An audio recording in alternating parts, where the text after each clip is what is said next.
Social Innovation in New York on the West Side. And today we are talking about eating local. But I want to introduce Shane Snipes to you because he's pretty cool. He was the former CTO of the Environmental Defense Fund and also the creator of Eco Road Trip. 1,000 interviews across 48 states on sustainability. I don't even know how you did that. How'd you do that? Get in the car and you just keep driving. You just keep driving? Yeah. But you had like something else with you. Did you have an entourage with you? I did not. Did you make friends? I met a lot of people. I met a couple of people that I'd known through the years, so I got a chance, like in St. Louis, to meet some old friends, or in LA to do that. You have friends? But I made so many friends going across the country, because in every city I got to. Was it part of your Fulbright scholarship, or it was no? Not. Oh, okay. No, that was in Lithuania. Oh, Lithuania. That was in the Baltic states. Oh, Lithuania. Baltic state friends. It's on the map. Check it out. If you don't know where it is, just look on a map. That's right. Anyway, so we are at the Center for Social Innovation, and we today are going to talk about channeling our inner urban farmer. And I'm a very talented psychic, and I don't think he Not is. only is she a talented psychic, she's also the creator of Good Business New York, and that organization is a standout company of the year by the Washington Post. So I'm just honored to be here sitting next to this gracious, wonderful woman. Honored. Yes. Yes, and she's incredibly humble, except for today. Well, I'm sitting next to him, and his reflection is batting me around. I don't know. Hey, where are we? We're at the Center for Social Innovation. Can you tell us a little bit about it? This is like the coolest place in the world. I love the Center for Social Innovation. Yes. It's one of my favorite places in the country because we actually get to go and create social impact through the work that we're doing. And so the CSI, or Center for Social Innovation in New York City, actually originally came from Canada, and they have all these people, I think more than 200 now, right? More than 200 members? More than 300, yeah. More than 300 members here at the Center for Social Innovation, all whose organizations have a social purpose. And that might be a for-profit organization or a nonprofit organization or that cool new hybrid. So I'm just honored to be here in this space. No, it's like every day we get to meet the coolest people in the world. And speaking of that, there was great, and we have events that you can't even believe. Last week we had a party called the Drive Change Summer Bash. And Drive Change is this food truck that was started by Jordan Lexton, who was a teacher out in Rikers Island. She was actually teaching middle school and high school kids who happened to be in Rikers Island, one of the toughest prisons in the United States, who at 15 years old, 16 years old, 17 years old were sentenced as criminals for relatively minor crimes. I mean, things that maybe they just had they didn't have the proper opportunities. They didn't have the right opportunities. They didn't have any opportunities, and they landed in this jail and sentenced as adults, basically to throw away the key forever. That they're going to be, consistently going back and forth into jail. And now they have a process thanks to Drive Change. You guys can see it on your screen right now. It's actually a sort of a reentry program, but not just your regular reentry program. It actually teaches them a specific skill around food trucks, which is an exploding industry. And the business model is really designed to help not just New York City, but ultimately a lot of other states. Yeah, it's just going to bring it around the country. But it gives, the formerly incarcerated young adults and youth, but just these great guys, they're all men, they're all boys, an opportunity to learn job skills, and some of them want to own their own restaurants, and just really to build confidence. And Jordan was kind of brilliant because she did it around food, because food is the great, I don't know, you can reach across the table and it unifies people. Yeah, so that's why we're here today. We don't really have anything to eat, but, Oh my God, I can't believe that. I can't believe we didn't bring any food on a food show. Well, hopefully our farmers have something. Yeah, maybe they have some veggies from their farms. Yeah, I mean, totally. Oh, I wanted to mention Public Matter, too, because even though this is about food, public-matter.com, they're actually have a Kickstarter campaign. You can check it out on That Matters Live. You can see it. We have a link there. But if you go and do a scratch box for Public Matter on Kickstarter, you will find them. They are creating art through the neighborhoods, 5 boroughs of New York. So you go and you join and draw your picture of your neighborhood, tell your story. Yeah, and I love the idea of the scratch box, which is this like black stuff that you have, and then you scratch an image and the light comes through where you scratched. So it's a very cool way for people to participate and create art. I actually did it for this one gallery down the Lower East Side, and they were talking about and raising money for the low line. You know, we have the high line, which is up on the That's railway. so cool. I mean, where is that? Like underground and sewer? I mean, do you go in the sewer? That would be appropriate. Yeah, did you actually that's design? true. Hopefully they can keep the rats under You control. and But, oh my gosh, oh my God, that's terrible. You and But Art Carney. green spaces underground, because they Green have these spaces huge cavernous underground. green spaces How in does New York that work? City, and they're converting them Oh my to gosh. the low line. So you and the mice and the little city rats. That's very nice. I'll try it out. I mean, okay. I love the High Line, which, by the way, is right down the street from us. Okay, so let's talk about New York, because we're in the hottest city in the whole world. I'm sorry, New York. You are hot. You are so hot. And actually, today it's about 80-something degrees. That New York minute. All right, he can draw, but he can't sing. I can sing. I can't draw. So, so we are invited tonight. Like, we're going to do something really cool. We're invited tonight to a benefit right down the street, and Zephyr Teachout is running for governor. Do you know who she is? No, I don't know. Okay, she's a professor at Fordham. She's challenging Andrew Cuomo, who's hugely popular, for the Democratic nominee because she feels like he let the banks off the hook. And he was the Attorney General, and he did have some clout there, but she feels like he let them off the hook, and so did everybody else. And she wants to come in with, she's an economics professor, saying there's a new way forward where there has to be, instead of trickle-down economics, has to be trickle-up economics. Yeah, and the New York Times just did another thing on the divide that's happening economically. It was a series, and this was the last feature on the series. He talks very specifically, this writer did, about what ways the impact has really come about, like how the divide has really happened. The economic disparity. Yeah. And the way that the recession, the tools that we used to use to get out of a recession, we're not using them anymore because of a lot of the things that we do in politics. So it all actually comes from politics. It is weirder. I mean, it is actually true that the rich are getting richer and the poor are getting poorer.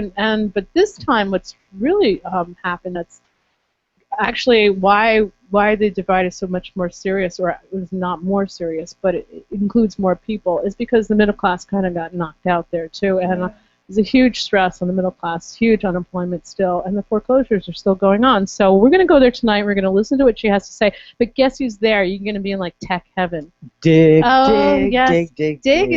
WordPress is there. The founders of Dig and WordPress. All kinds of really cool, innovative. Foursquare, founder of Foursquare. Oh my gosh, yes. Foursquare. I actually use Foursquare a lot. Do you? My social media. I know. Minions would know. Foursquare, yeah. Okay, yeah. Telling everybody where you are. I don't want anybody to know where I am. Okay. Don't even try to find me, because that's private. And Wednesday. You're crazy. I'm totally crazy. Wednesday, we are invited. I'm so honored. I don't know why they're inviting him. I have no idea. But Wednesday, we are actually invited to be judges at a CEO boot camp for the After School All-Stars, coming from Newark, New Jersey. They have been at the stock exchange. They've been in all the banks. This is a financial literacy program, which has been going on for a year for high school students.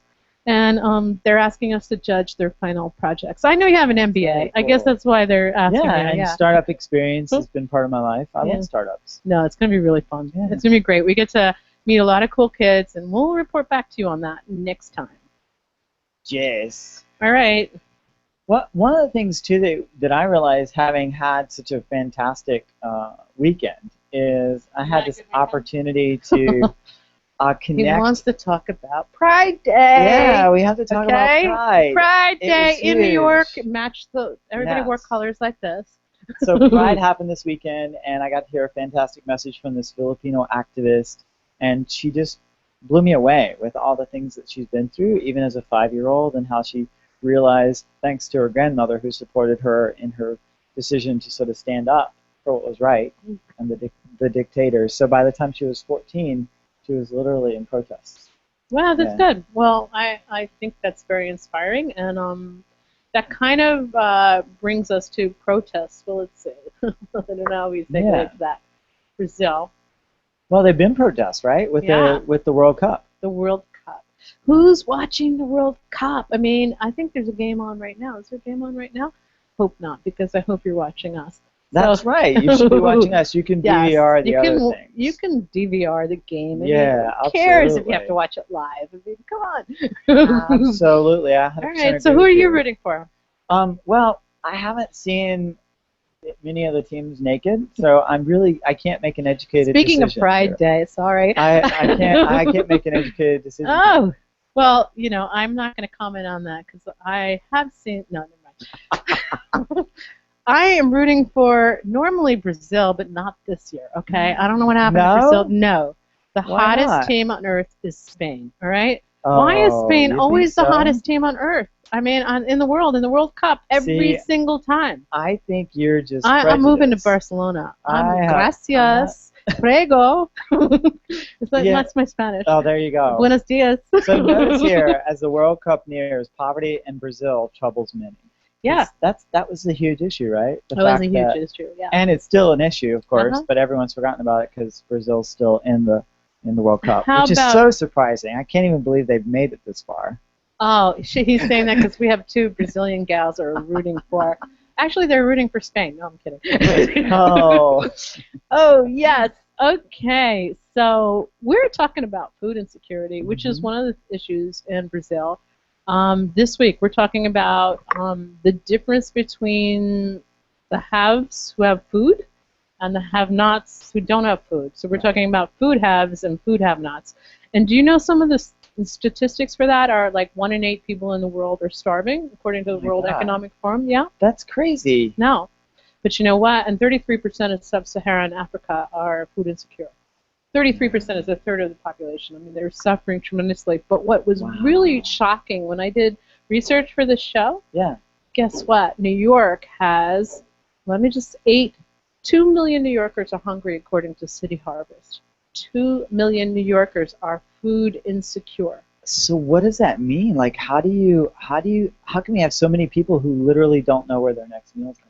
I don't know, but I mean, we have 8 million New Yorkers and 2 million are hungry, and this fantastic organization, City Harvest, gets some of the restaurants in New York, some of the best restaurants in New York, and the farmers markets, and they literally rescue food. So whatever they haven't used that they're going to toss, this like 20 years ago, they go and they pick it up and they deliver it to all of the different shelters and different programs that feed the hungry and homeless in New York. But it's just shocking because you know what? The Bronx has 23.4% people in the Bronx residents that are hungry. That's just horrible. It's astounding. Like it's hard for me to fathom that there can be that much poverty in a place like New York City where there's so much wealth. Yeah, but you know what? It's sub-Saharan Africa. They have limited resources. They don't even have the kind of resources that we have in terms even of natural resources. And here in the Bronx, this is incredible. So that's why we decided to do this show today, because we have 3 people, 2 different farms that are actually innovating solutions to that. And they're just phenomenal. One of them is Sprout by Design. Yes. Yeah, Sprout by Design is one of those organizations. We were looking into it. We were chatting with them about what are they doing in the actual community to create educational programs that teach kids how to interact with the garden, with the soil, with the earth, to make food. Where does the food really come from, as they always say? Where did my food come from that was on the table? And it's surprising the number of people who don't even know that. Yeah, and we're going to also meet the Battery Urban Farm people. This is a 1-acre farm in the bottom of Manhattan that grows edible food. I mean, like they grow crops. We'll talk to them. But first, I think we should introduce Ilona. We should get her in here. Yes, Ilona de Jongh, right? I want some Ilona time. Some Ilona and she was time. introduced to us by a really good friend of ours who is an IP attorney. He supports entrepreneurs. He supports startups, and his name is David Polstolsky. And he introduced us. Said, "You've got to meet these people. Sprout for Design. They create gardens. They create gardens, educational gardens." For the disabled and for young children, to educate people on what's offered in the world in terms of the inner city farming. I love it. Urban farming. Awesome. Oh, Ilona, welcome. Right. So nice welcome to meet you. so much. I'm so glad you could get here. Thank you. Hi. Come here. It's a hug time. Nice to meet you. Yeah. All right. Good to see you. Very Thank you. cool. Thank you for having me. Yeah. How are you? So You get a nice. I will. Yeah. No, you don't need that. It helps. Yeah. Yes. How are you? So you've been working this past week. You were working on a wheelchair accessible garden. Yes, I crossed town, Right. and I biked here right now through the traffic. But yeah, we've been building a Village Accessible Garden. So it's for YAI. Uh-huh. It's a very big What is organization. Y? It stands for Young Adult Institute, Okay. and it's a special needs organization that has hundreds of locations where they have people living. Sometimes it's day centers, and people with all different kinds of needs. And in this case, it's about 30 people that live there, and we now have an urban farm. That's awesome. So tell us a little bit about Sprout for Design. So yeah, give us the highlights, because Sprout by I am Design. so excited. Yeah. You're an engineer by trade, right? I am an industrial design engineer by trade or Okay, by so schooling. Yes. engineer to engineer. Oh. Is it not the coolest thing? No, we are. Just no. So what was your favorite math class? Come on. It's amazing. It's Differential amazing. equations? Yeah, well, no, it is all in Dutch though. I did it in Dutch, so the words are a little bit different. Oh, But wow. yeah, I would say calculus was the class. That's what it was called. Yeah. Yeah. It's kind of interesting. I think of it this way. Originally, yes, and I did my master's in Holland. Oh my God! So you're like from all over. I am. Yeah, that's fantastic. Yes, and I end up in the So spatially speaking, do you not find that when you understand things from an engineering perspective, you start to notice a lot more that's going on a little awry in the world? Yes, yeah. Completely. That's why also, it's actually one of the reasons why we do what we do. Everything that we do has educational in it, education just laced into it. So when we talk about urban farming and we make a bed, I don't just say, oh, let's make a bed. We measure it, we understand it, and we also talk about forces. If you have something that's this heavy, you need to have legs that can support it. And it's all part of, math and science and understanding that something like has to be supported. You can't just do it. You have to measure it. You got to calculate it. You have to measure and calculate it? You mean calculus was like important? It really is. I kind of hated it. Oh my God, I hated it. It just gives you understanding. Yeah. And a lot of it is just common sense, but you get the common sense you get to a certain level of detail. If you want to really understand it and really make predictions of things, okay, math is it. Non-engineer to engineer and engineer. What was your least favorite math class? I'll tell you what mine was. I don't know. I don't know if I have a least. I was yes. I was actually considering doing applied math instead of engineering. I'm happy that I did what I did, but that was so least favorite. I don't know. Wow. Statistics, maybe. I don't know. Yes. Yes. Got it. Oh my God. That's Statistics. barely math. I mean, it's so boring, but so necessary. It's like it's also so interesting. It is really so interesting. to look at them, but not to actually create the statistics. I don't know. I'm not really. You're a big data guy. Yeah. Big data. Big data is like the future, right? Everyone is talking about it. That's why it is. Okay, let's get to this. To the dirt. Let's talk about the building that you've been doing and why Sprout by Design. So it started, my background is in design engineering for healthcare. So I design products for healthcare. Think of a better insulin pump, but most of these products were for after people were sick. So I was like, what can I do with design to prevent healthcare issues? And I was like, okay, you got to work with kids. And where are they in schools, after school program? And that's how it started. Gardening, urban farming just was like the natural extension. If you want kids to eat kale, plant it, and they'll be like, this is the best thing I ever had. Do kids eat kale when they plant it? Love it. Wow. They eat, cool. there'll be radishes, Yeah. it'll be things that you can never get into kids if you get it from the store and it looks like half dead, Right. It's, they'll be like popping tomatoes like it's candy, because that's what it is, dirt candy, It just comes from the dirt. Carrot that comes out, it's delicious. It's crispy, it has flavor. I think some of it has to do with the fact that they actually grew it. Yes, definitely. That's part of it too. I mean, they've been watching this thing grow for weeks. Right. It's like, finally. Okay, is it ready yet? Oh yes, they especially the younger ones, pre-K, kindergarten, they'll plant the seed, and they're like, it's not working. It's not working. It's not working. It doesn't work. Do we have any seeds? I know. There's so. Yeah. Where's my confirmation? Okay. Where's my confirmation? No. So it's like, so if we understand, though, we talk about the little ones, we'll be like, okay, so tomorrow, when you come back to school tomorrow, you're not going to see anything. When you come back the day after, you'll still not see anything. You have to wait till next week. So it's like birthday. patience. It's, oh my gosh. So it teaches that as well. Wonderful. Understanding of time. Yeah. And in this world where everything is instant, showing that food is not instant. It's not. It doesn't magically appear in aisle 1. It doesn't? No, it really? doesn't. No, I mean, no. Okay. It does not. All this time I thought all of our food was supposed to be in boxes. That's yes, what I thought. I know. That's and literally even how even I the box always foods, figured. it didn't just appear. It comes from somewhere. There's a lot of time into there. Absolutely. So there's a lesson that that is there as well.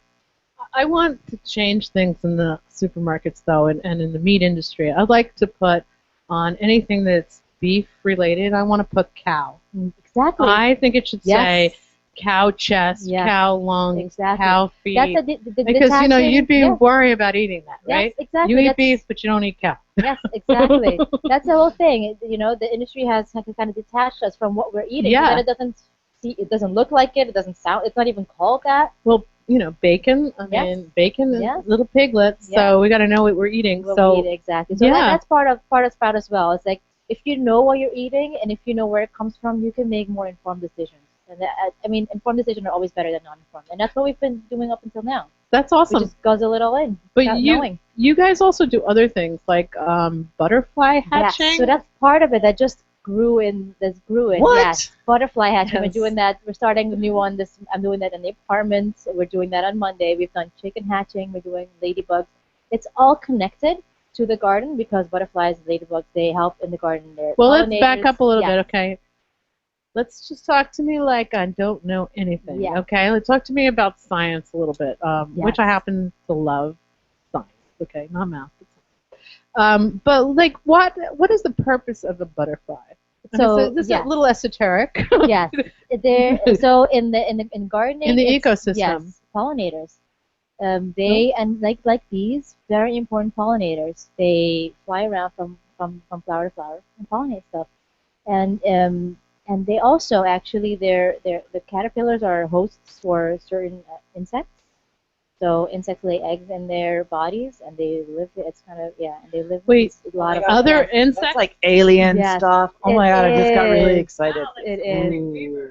That's totally. Wow, Sigourney Weaver. Remember when she ripped off her mask? Oh my god! Or was she exploded or something? Yeah. Yeah. So it's like kind of what happens. Caterpillars are Sigourney Weavers. Oh, know, sort of. Okay. Really? But, yes, but that's not. Does that gross you out totally? It does and it doesn't. It's all part of nature. Yeah.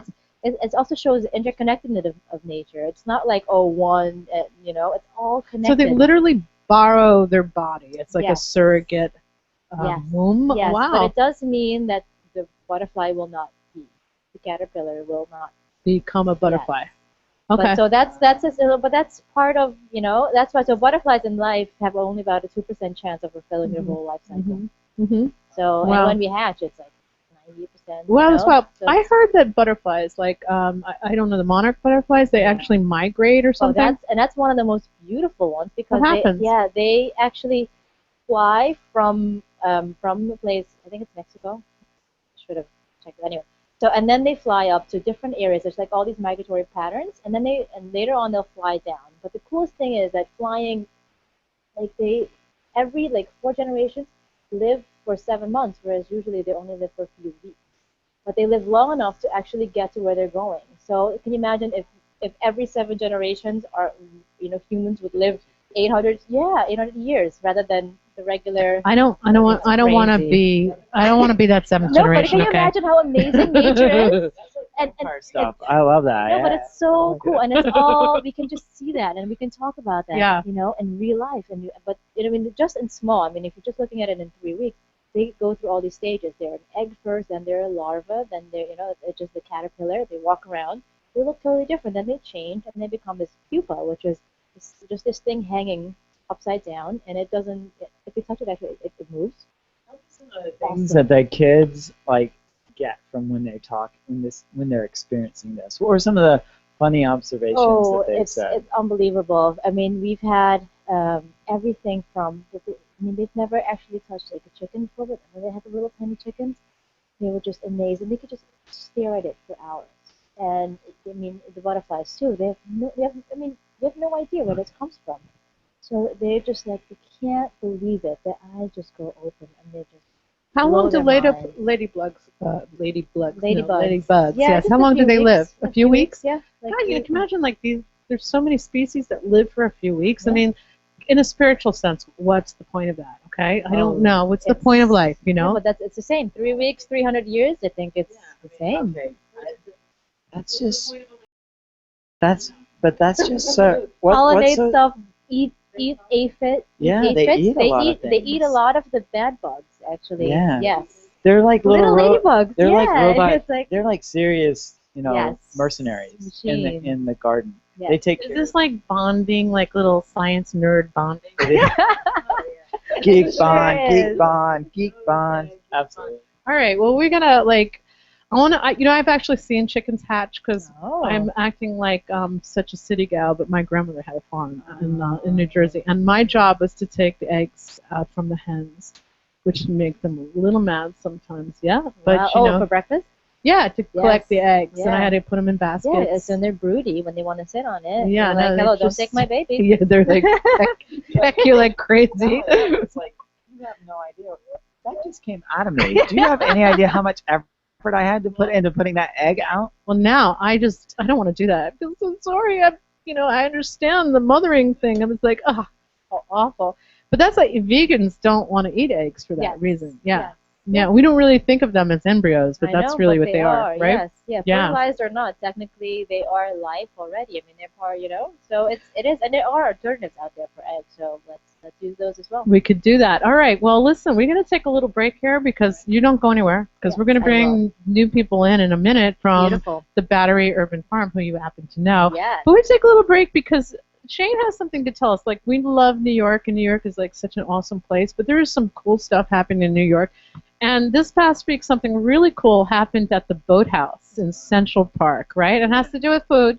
It's pretty wild, actually. All right, so I don't know how many of you guys know or heard about the Chinese billionaire. He's actually a millionaire, but yeah. Yes, Central Park, right? Yes, the Boathouse is très chic, lovely five-star restaurant right on the little pond in Central Park. Absolutely stunning and very expensive and very elitist. And so what happened? What happened is this guy, this billionaire, Chen, decided he was going to help the people of New York, the homeless of New York, by providing them a homeless dinner at the Boathouse. And 300 is what they said. That 500 was initially what they were hoping to feed, and then 300 was what he ended up allowing to come in. And actually the local organization here in New York City actually helped out. Yeah, the New York Rescue Mission actually helped him organize all of this stuff. So this was another organization that's taking part of it. So what Chen did is he said, come to have dinner at this really beautiful place. You're homeless, right? And it's going to cost tons of money, of course, because every meal costs a lot. And I'm going to give you $300 on top of it. Well, none of the $300 ever emerged. And so they're trying to figure out like what happened relative to it. But it's one of those situations where you have people who are very wealthy but don't know how to address social impact issues. And I think that what you're doing specifically in the space of the garden and actually helping specific communities is so much more on point to solving the problem of hunger and the problem of education. Right, I agree. And Kenny, anytime you can bring in our other guests that you happen to know them, right? Yeah, oh yeah. That's very cool. But I think we want to pose the question to all of you, what you think about it, because one of the things that the New York Rescue Mission, hey guys, how are you? This is Nicole Brownstein, and hi, Josie. Josie Johnson, Josie Connell now? No, okay. All right. He's going to hug everybody. He's going to hug. Oh my God, he's hugging people. Watch out. Watch out. You got all your money. I hope you don't have a wallet there. Not anymore. Yeah, well, New York is a very honest place. You're shaking them down. I did actually have my iPad stolen the other day, so There you go. what can you do? I have find my iPad, but it's in lockdown, but we don't know where that is. We found out the limitations of the Find My iPad app. That's incredible. But so good to see you guys. So great. We were just talking about this homeless dinner, a dinner for 300 homeless people in Central Park, the Boathouse. Yeah. And it was real. Like at one point, I thought it might have been like an internet rumor, but it turns out to be like the real deal. This guy actually spent extraordinary amounts of money to feed just a few people. So let's talk about that because you guys know about this. Okay, so you're from the Battery Urban Farm, And Josie, you're the lead farmer, and you were an apprentice last year, Nicole, but this year you're doing outreach. The Battery Urban Farm is like a 1 acre farm that actually has crops right near Wall Street at the bottom of New York. So if you were having a 5-star dinner like at the Boathouse, which might cost like for one person maybe $150 to $200, how many people would that feed in terms of, say, lunches for school children? You have any idea? Depends on the month. What's available. You have to talk into the mic, yeah. I have no idea. But it's an incredible amount of money. I mean, I was actually researching SNAP program because in New York we have, in Brooklyn, 20%, over 20% of people, residents of Brooklyn, are food insecure, and 23.4% in the Bronx, which is incredible. And for a family of 3 now, the SNAP program, the food stamp program that Obama had expanded and now has been cut back, not because of him, but because of political issues, is now $319. So that's like one meal for 2 at the Boathouse. That's a month's food for a family of 3 or 4. So, I mean, like what you guys are doing is just amazing. You're growing your own food, right? So tell us a little bit about what you grow down there and how and where it goes. Well, we grow a wide variety of vegetables, pretty much anything that'll grow in this part of the country. So we're growing, right now, we've just hit like dead summer. So we're growing tomatoes and peppers and everyone's favorite summer stuff. And then also we keep beans and lettuces and all those kinds of things going. Any spinach down there? Yes, lots of greens. So many greens. Cooking greens and salad greens. Oh, nice. Spinach, arugula, lettuce, chard, kale. I have a question for you. How do you become a lead farmer? I love that title. I know, it's a great title. I want like card. Lead. Yeah. Oh yeah. What's up? Man. Overalls. You wear overalls, yes. Okay, well, you're looking entirely too cute today. They're not going to be farming like this. All right, well, next time we want pitchforks, we want straw, we're going to be chewing straw. We have some hats that we normally, hats, yes. Yep. Do you really wear that kind of stuff? No. Yeah, hats.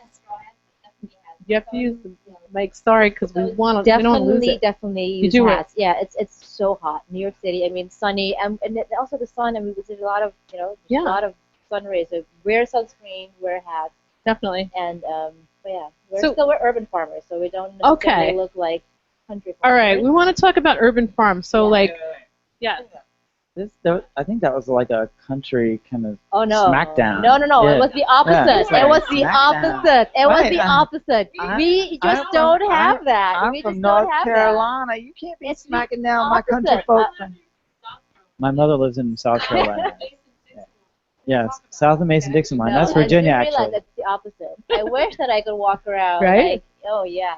Uncomfortable. Okay, so Battery Park, we're talking like amazing real estate. It's absolutely gorgeous, Battery Park, and the apartments there are gorgeous. I mean, there was a few years there, like between 2001 and say 2004, not so beautiful.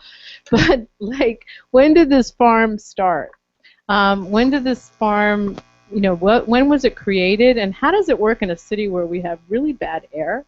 And let's face it, I mean, I said between 2001 and 2004, that was when 9/11 happened, and the air was so toxic. There was so much crap in the air. How does, when did this farm, when was it created, and how does that affect the air pollution in New York? So the farm was founded about 4 years ago.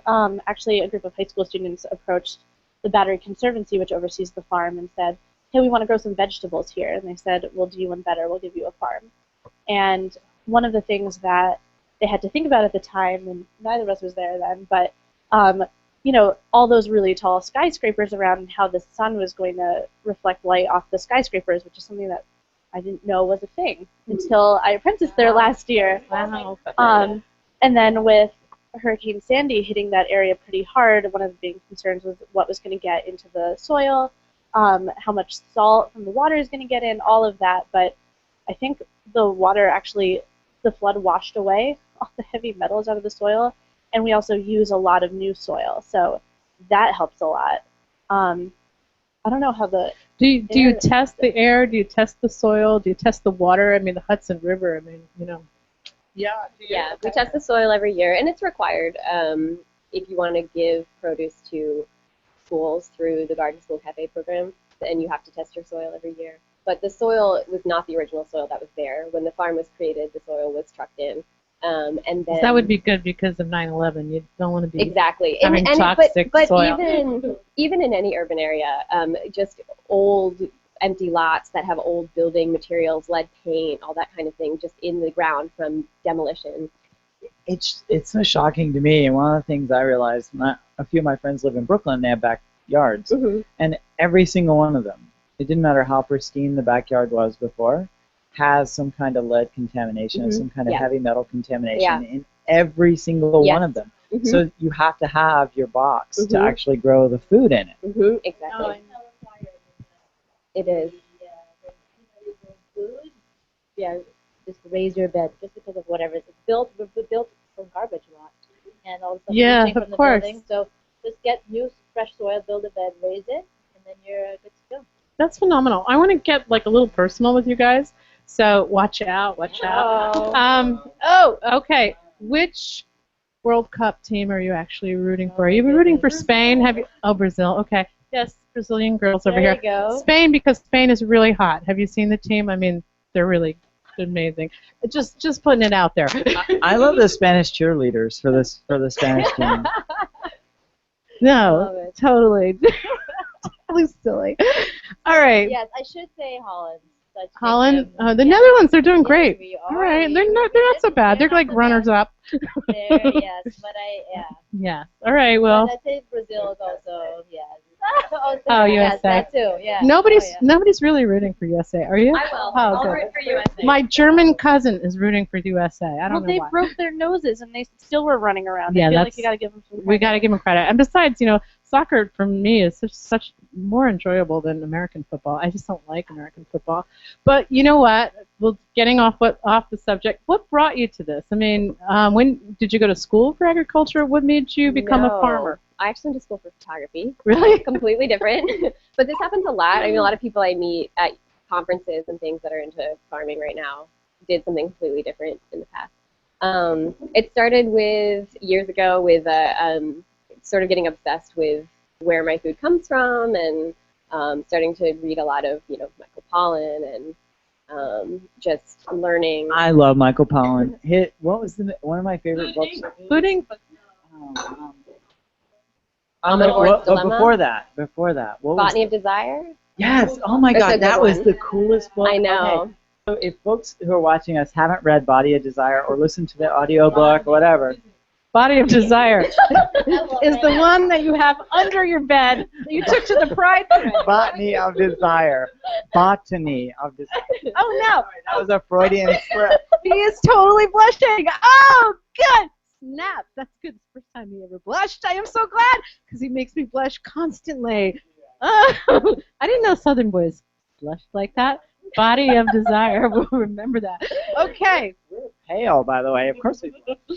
So, Michael Pollan. Yeah. Our cheerleader. Yeah. Yeah. And just starting to dive into where food comes from and how it's grown and how animals are raised and all that kind of thing. Put that a little closer so we make sure we have you. Sorry. And where are you from, though? Where are you Maryland. from? Maryland. What part of Maryland? I grew up in like a suburb of D.C., Rockville. Oh, I know Rockville very well. As a matter of fact, one of really? my childhood friends is there. So that's really a suburb. That's not very country. suburban. Yes. Yeah. And then after college, in college, my parents moved to Central Maryland, where there's more farmland. Mm-hmm. So Central Maryland is very agricultural. Yeah. And so after college, I lived in Frederick, Maryland, where there's a lot more agriculture and an up and coming sort of local food scene. And that's where I started really getting into it.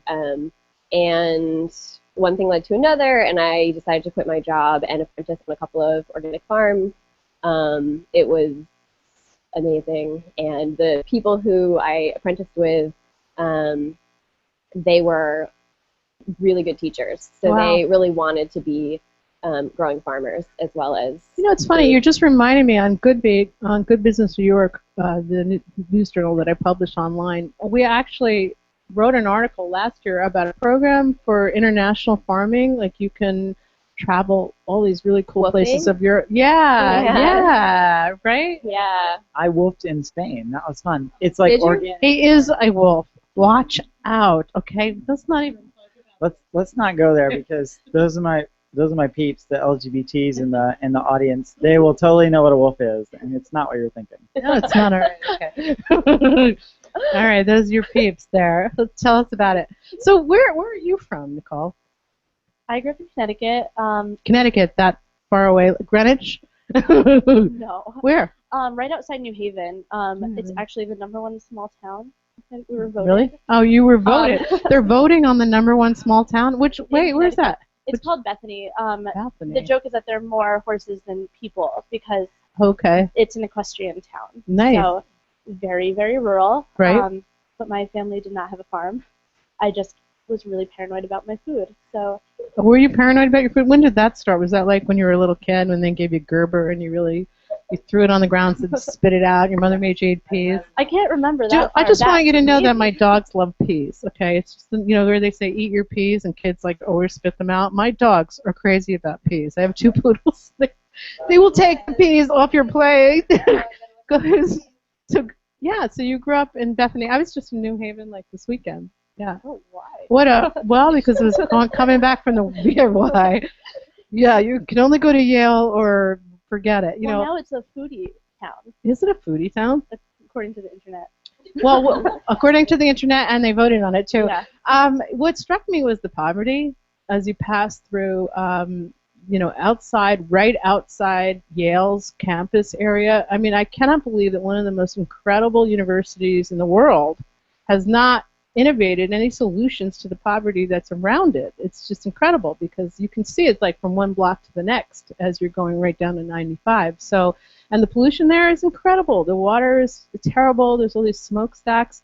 It's quite awful. Are you connected to any of the farming or urban farming type work that's going on there? Kind of. So, I can't remember if I was still in high school or like the beginning of college, but I interned with City Seed, which is an organization that was like very new at the time. And they ran a nutrition education program. So there's the free lunch program at schools, and they were, in addition to running all the farmers markets in the area and connecting local agriculture to cities, they also basically started a summer lunch program. So instead of having these families now having to provide a third meal a day for their kids, when during the school year they didn't, they brought in food, they brought in local chefs, and my internship was basically leading these. Wow, was that in New York or where? That was in New Haven. Wow, that's good because that's really an important thing. One of the things that I found about SNAP, and then again we're talking about like dinner for 2 at the, at the boathouse, is a month's food supply. Most people who are food insecure don't understand. I mean, in America, it's different outside the country. It's even more severe, but don't have any clue where the kids are going to eat lunch when they're out of school. So it's like a huge problem. And you guys actually donate some of your crops to the local schools, and you also donate to Drive Change, our friends here at CSI who we mentioned earlier. So tell us a little bit about those programs. So we participate in the Garden to Cafe program, so we donate produce to some of the schools that we work with. So we're a production farm, but all of our produce is grown by kids from all 5 boroughs, sometimes even from Jersey. We have a few field trips from there. And so all the food goes back to kids. Really? You want to talk about Drive Change? Sure. I don't know. Drive Change. They're talking about Drive Change. Yeah, I'd love to hear about that. Well, so we, so our produce goes to the schools during the school year, and then as the school year winds down and the summer comes around, we always have an outreach program where we can donate to a great organization, giving food to people who really need it. And we also do an educational program, Pick Your Own program, for community members that want to come down. So I could come down and get my own raspberries or something like in New York? If I sign up. It's like tennis in New York. If you sign up, you got to get there at like 5 a.m. to stand online for 4 hours. Yeah. Okay. Speaking of that, Shakespeare in the Park. Okay, just one little shared economy thing, because shared economy is part of solutions to social problems. And so one shared economy thing that's come out of this is there's a guy who started a business where he has other people stand in line for you. Huh. So if you're in a concert, yeah, he'll pay his people like. Sorry. Okay, that's not original. That was on Seinfeld because Kramer was like the stander. Remember, he was sitting in the audience, right? You all know that. He would be the person in the seats, and he's at the Tony Awards, and he's alienating everybody around him. So that is not original. They stole it from Seinfeld. Not actually at an event sitting. I'm talking about standing in line waiting for a ticket. Actually, if you had to get there early, like at 5 a.m., they could stand for you until 9. And then by then you could wake up and have your coffee. Okay, what's their number? All right, so listen, we're going to just take a quick break, and we're going to talk about, when we come back, the fact that you guys worked together for a while, and then solutions. But we're just going to do a little psychic channeling. Now, do any of you have any psychic abilities? I have amazing psychic abilities. Okay, so what we want you to do, no, I'm going to show you, because this is like psychic channeling is something you show. That's for you. So you're going to write something down here. Okay, on the top half, you're going to write down your favorite vegetable, and I'm not looking. And on the bottom half, you're going to write down your favorite fruit, okay?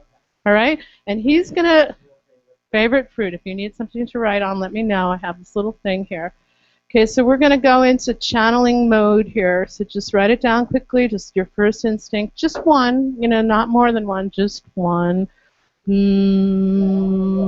don't look. Oh, you have no psychic ability. You're ruining my concentration too. My field has to be clear, but they're bringing in a lot because you're talking about your cell phone. Is that the signal cancellation that you're having? You might want to move the cell phone because that might block some of your. This cell phone is actually a channeler, okay? But they bring in such great energy because they're out, in the sun, they're out in nature, they're the dirt. Okay, so Shane, you go ahead and start. All right, so what's your favorite vegetable? All right, now, yep, go ahead. Can I guess first? Yeah. Then I'll guess and then you can guess. All right, You'll do fruit. I do fruit. Okay. I'll do I'll do, well, I was doing. I'll do the vegetables. Okay. Ilona,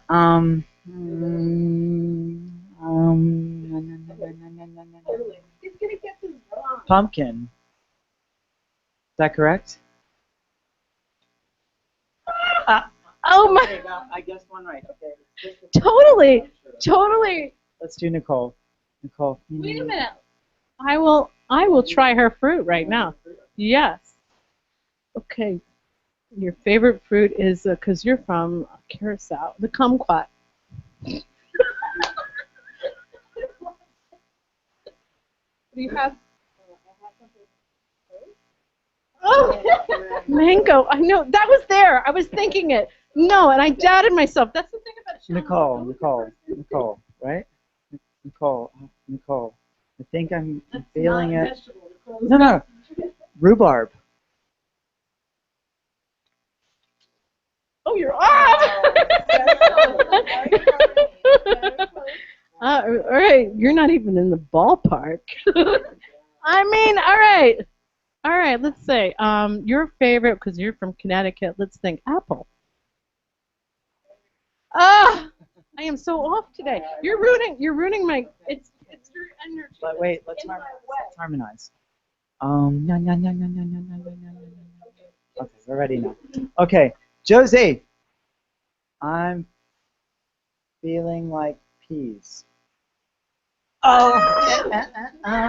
You're gonna get some sort of prize for this or what? Okay. No. Oh well, let's go with the peas then. I say peach. I mean, I said blackberries. Did I say blackberries? Well, thank you. You said Almost like that. it's like. Oh my God. I don't know what happened to my channeling abilities today, but thank you guys for playing along. That was pretty awesome. Thank you. And we really love that. Yes, we do. But listen, let's talk about thank you. Because now I feel really upset though. I'm gonna have to practice channeling. I'm gonna have to go back to my She is. You might have to, or you might have to get your money back. So for me, we do actually, at least as a prop. How do you get the public engaged in your programs? I'd be really excited to hear about that. Yeah, so we do projects everywhere. We are in schools, we're in community centers, we're in special needs homes, we're going to actually do some with the juvenile detention centers. Really? We are just, and it's beautiful. Different people, different folks, different styles, everything. And we work with kids, the teachers, the staff, but also the family members. And when we're working with the special needs, we're working with adults, with everything. So everybody has a community that somehow is touched second-handly, and then they'll take whatever they grow, they'll take it home. They'll be like, literally, they'll be like, I'm going to bring this one strawberry that I grew, bring it home. They put it in a little thing, and they bring it home to show their mom, show their, it's beautiful, and everybody, gets touched by it. So the next time when something like that happens, the parents show up and they're like, cool. Also, we've done like barbecues of produce grown at schools before PTA meetings. All of a sudden, a lot of people show up. Yeah. That's how it goes. Food brings people together. It does. You're right. Really That's does. absolutely it. Food brings people together. Let's actually pass the mic down and let's talk about that. How does food bring people together? And what can people do to sort of support that? Because you can really cross political divides, social divides, any kind of divide across the table or through food process or, eating together, breaking bread together, or farming together. So how do you think people can do that? How does it bring people together? What do you see for the future of farming and food? Well, everybody eats. And I think that for us at the Battery, we're in such a visible place. So when people come, people walk in all the time, just walking around. So while they're there, they're like, oh, do you grow tomatoes? That's my favorite food. And if you ask them why, it's never just because, like, oh, I like raw tomatoes. It's my mother made this really I channeled that. I channeled that tomato. I channeled that. I knew somebody loved tomatoes. See, it's working. I do too. But people always link food to, like, their favorite meal. Yes. And so when you're taking them along through the farm or through whatever garden you're growing, you can say, like, oh, well, we also have, these herbs that grow really well with it. And then you're engaging them in another way and letting them try new things. And so since we're all doing educational programs, having these kids try all these like mustard greens, like little kids eating mustard greens. Yeah. And then their moms sending back the surveys where they say, like, their feedback on the program. They're like, my kid came home and said they love mustard greens. And so now we have to make them. And so then that becomes a part of their life. And they're mad at you, of course. They're like, hey, what did you do to us now? Now we have to get mustard greens? I think the best comment was like, my kid came home today and said, Mom, I love kale, and started screaming kale at the top of their lungs. So it's like getting really good feedback like that. Yeah, right. What do you think, Josie? I mean, first of all, you just came back from Greece, so we want to say happy wedding. You just got married. You. Where'd you go in Greece? We did a little island hopping in the Cyclades? Yeah. Oh, the my small God. ones. I So we love went them. to, Where'd you go? Iraklia and Kopnesia. And we also went to Santorini. Yeah, nice. It was amazing. Yeah. Okay, that's where you can find your nude soccer players. But anyway, amazing there. Like, everything that you eat there comes from the island. Yeah, I mean, it's like right. it's normal. That's Yes. what, we kept talking about how that's what we're hoping happens here, is that it becomes less of a trend and more of just, this wasn't grown here. Why not? It's wild. My uncle, who's he's a rocket scientist or whatever you want to call it, like an engineer. These guys are engineers, but he creates satellites and stuff like that. My father was, when he was alive, a judge and a lawyer, and his brother is like a real estate mogul. They came off the farm, and they told me, I was just talking to my uncle the other day, he said, we tried to get off the farm as fast as we could, and now everybody wants to get back on the farm. Mm-hmm.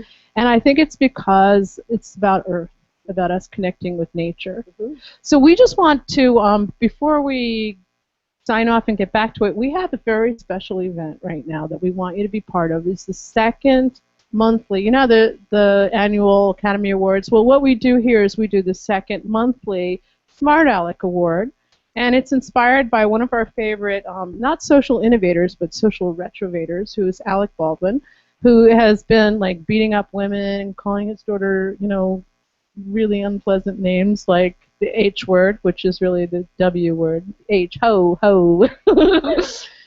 He beat. You were going ghetto there for a second. You're gonna HO is gonna be. Wow. All right. Are you from Queens? No, but Queens is a very nice place, and their poverty level or their food scarcity. I'm a Brooklyn friend. Yeah, you live in Harlem, okay? You live right around the corner from you. Yes, neighbors. I got to get on that. All right, let's get back to the Smart Aleck Award. Who's our nominees? And our first nominee is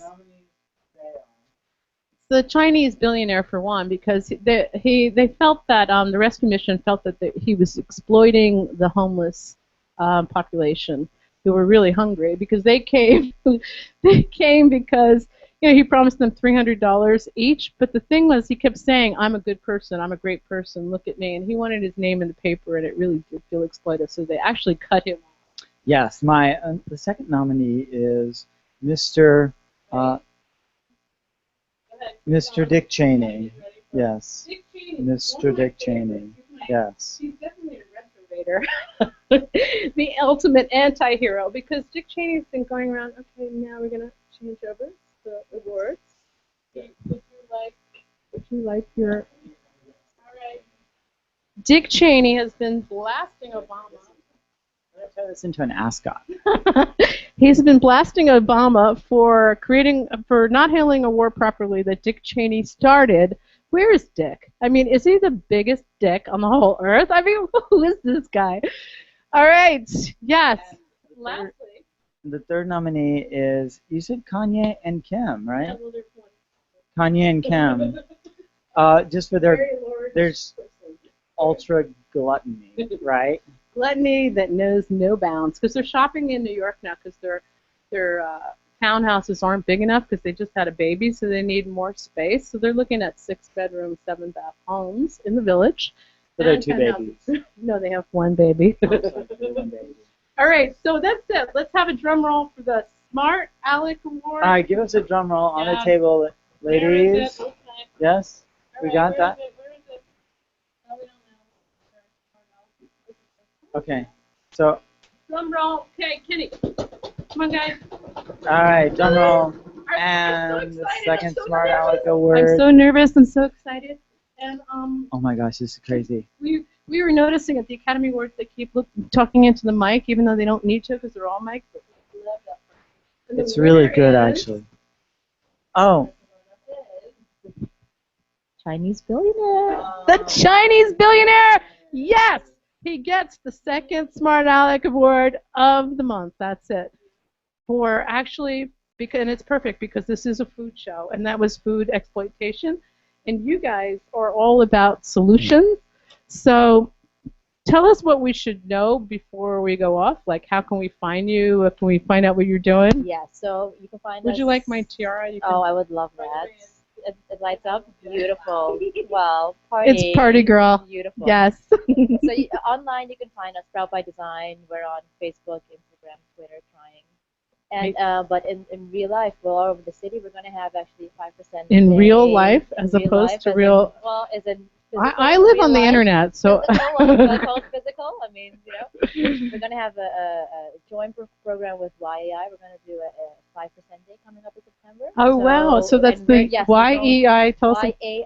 yes. Like Youth. Special needs. It's a short for Young Adult Institute. Okay. Right now they do everything from 3 months to end of life Right. for special needs all over the city and also Puerto Rico, all over So a lot of places. Fantastic. We're Yeah. going to be building a beautiful network of education like all over the city. Are you going to have a party?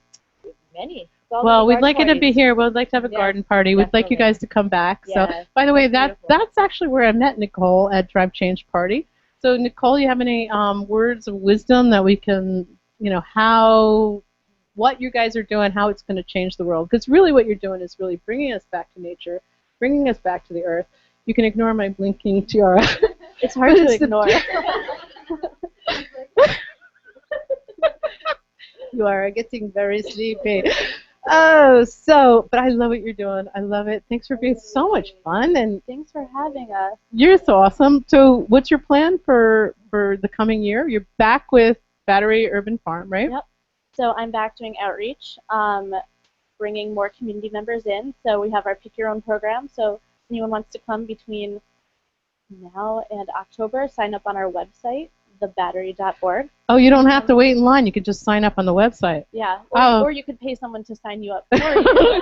But Where's Kramer we're when not you a need part him? of that. You know, totally. Oh, so Josie, tell us what your plans are. Did you go on honeymoon? Was honeymoon with Greece? Okay, Yeah. where did you get married? Here in New York? In Maryland. Okay. Yeah. All right. That's a great honeymoon. Yeah, it was amazing. Yes. Yeah. Can you wear it? That's amazing. That's amazing. That's amazing. Grab a picture, guys. Okay, sign us off and tell us what you think, how urban farming or how farming in general is really just changing the world by getting back to the dirt.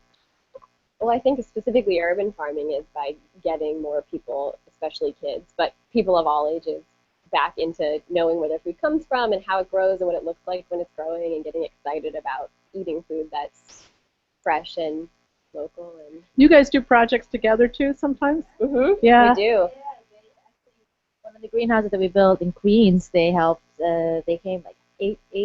Yeah, That's so everybody great. came. They built, and we helped them. I mean, it's a small world of urban farming, but there's so much. Yes, we did. Oh, yeah. okay, awesome. Yes, You kind of look beautiful. ridiculous, okay? That's all I have to say. But it is so funny. He did go to Pride Day yesterday. Yes. Ah, looks so good. Okay, we love you guys. We We think you're awesome. We love what you're doing. It's just the greatest. Do you have any words of wisdom? I mean, to sign off. Yeah, I just wanted to say thank you both organizations for being here and for representing them so well, because it's really important that urban farming actually become more of a standard way of us growing our food, and the farm-to-table movement become just ordinary. That's what I wanted to That's say. just what you're saying. It's beautiful. Yeah, totally. Local, be normal. It's Yeah. not special anymore. And just so everybody knows who's watching, this will be archived on YouTube as usual. But in 2 weeks, our show is going to be the F word, funding and finance. Although you could say food, but it's the F word. All right, awesome. Thanks so much for being here. Thank you. Thanks, everybody. Thank you. Ciao.